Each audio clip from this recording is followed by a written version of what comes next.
Hi and Assalamualaikum warahmatullahi wabarakatuh to all viewers and my fellow lecturer.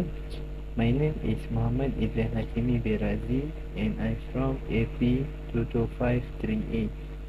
So in this video, I will talk and explain about my topic, which is the types of sleeping disorders. Before I start my video, I would like to share a quote from Mahatma Gandhi, which is each night when I go to sleep, I die, and the next morning when I woke up, I reborn. This quote is about sleep. Sleep is the level of stimulation to the environment is reduced and is not same like hibernation, death and coma. It is very important in our life for survival, and if we experience a lack of sleep, it can affect our physical deterioration and even psychological problem. It can be caused by several factors like consuming too much caffeine, tingling and cramping in the limbs while sleeping, irregular work schedule, and drowsiness and daytime sleepiness, and lastly it can cause because of the partner sleeps in the state of snoring and also sleep. So this is a statement from New Straits Times. The title is Sleep Disorders Can Affect 9 in 10 Malaysians. In the statement, Pantai Hospital Kuala Lumpur consultant, ENT head and neck surgeon Dr. Komin Han said that many Malaysian people are waking up in the middle of the night because of anxiety. So, is it true that anxiety is a sleep disorders? There are 5 types of sleep disorders, and all types have their own characteristics. Firstly is insomnia. Insomnia is the most common sleep disorder and usually influenced by sleeping habits and several other factors. Secondly is sleep apnea. Sleep apnea is a breathing disorder that stops momentarily during sleep and forces us to wake up at the middle of the night. Thirdly is narcolepsy. Narcolepsy, known as uncontrollable daytime sleepiness, which is the person feel sleepy at the daytime and want to sleep. Second last is restless leg syndrome or RLS. Restless leg syndrome desire to move the legs while sleeping, and the person who have this disorder experiencing discomfort at their legs. Lastly, parasomnias. Parasomnias is an abnormal sleep disturbance such as like walking, talking, and also waking up suddenly. Based on AIA Vitality Survey, we can see that there are 53% of employers in 2019 who sleep less than 7 hours per night in Malaysia compared to 2070, which is 56%. In 2019, there are 17% of employers who feel tired or fatigued daily in Malaysia. We can see the graph for all of age from 18 years old until 66 years old and above.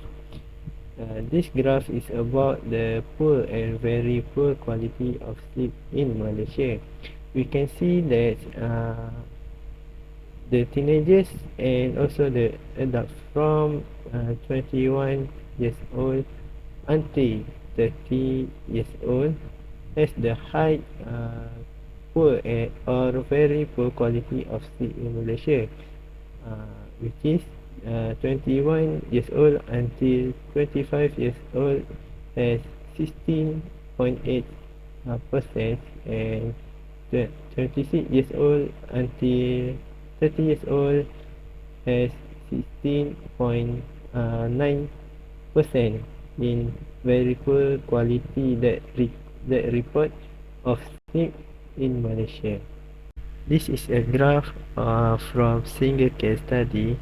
It was found that 10% of the most commonly report sleep disorders caused by insomnia, for which is 10%, and then followed by sleep apnea problem, uh, chronic pain, restless leg syndrome, respiratory conditions, heavy snoring, others, and walking, and lastly narcolepsy, which is 1%.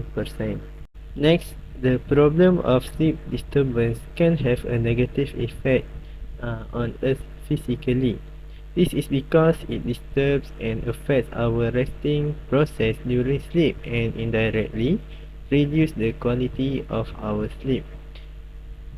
Based on this picture, fatigue, mood change, difficulty concentrates, memory problems, paranoid, and also hallucination is the common sleep deprivation symptoms. The person who have sleep disorders feel difficult to control emotions and make any decisions. They feeling sleepy and lethargic during the days, and also have memory problems.